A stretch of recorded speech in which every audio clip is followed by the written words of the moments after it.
السلام عليكم ورحمة الله وبركاته kusoo dhawaad arday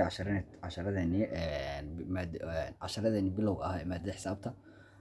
waxaan halkaan ka galaynaa kala goyn ayaan bilaabaynaa oo bilow ah si aan kadib ugu sii socon horay oo aan u gaarno kala goyn markaas numbers fara badan la kala jarayo oo kale si aan u aragno hadda waxaan bilaabaynaa bilow iyadoo ah tusaale ayaan ka bixinaynaa laba lambar sida loo kala jaro ayaan fiirinaynaa nambarada waxa waaye yani yariiska macnaha okay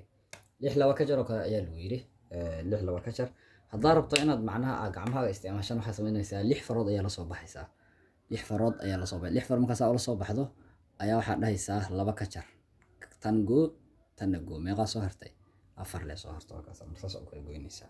6 laba laga jar waxay ku noqonaysaa 4 18 laga jar waxay ku noqonaysaa 2 12 4 laga jar waxaa ku soo baxaysa 8 saddex laga jar laba tiro isku mid ah hadii la kala jaro waa eber iska ilaali saddex kun adoo hadii saddex kun laga qaato waxba kuma harin marka waa 0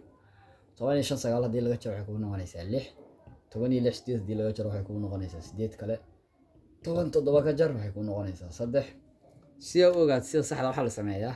kan ku soo baxay kan la isku daray dib waa inaad u heshaa kan miisaankeeda waa haddaad tira 6 9 ku dar 15 dib u heli 8 lagu daray 16 3 dool dib marka u celida marka numberka ku soo baxay jawaabta ayaa waxa lagu daraa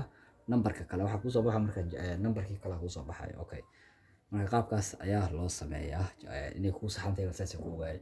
laba eber laga jaray waa labo ebertu hadii ay dambaydo oo waxa la jaray eberta yihiin numberkii la soo laabay laakiin ebertu hadii horreeyay ayadu markaas maahan isku mid ma kala duwan tahay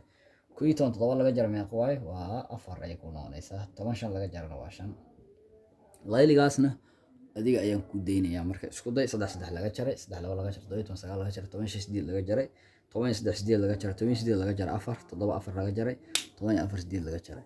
intaasna adiga ayaan ku deynayaa marka waxa samaynaysaa waa ka soo shaqeyn waa isku deynay sax ku tahay marka intaas ay ku igi casharkeeni qaybtan kala goynta assalaamu calaykum waraxmatullaahi wabarakaatuh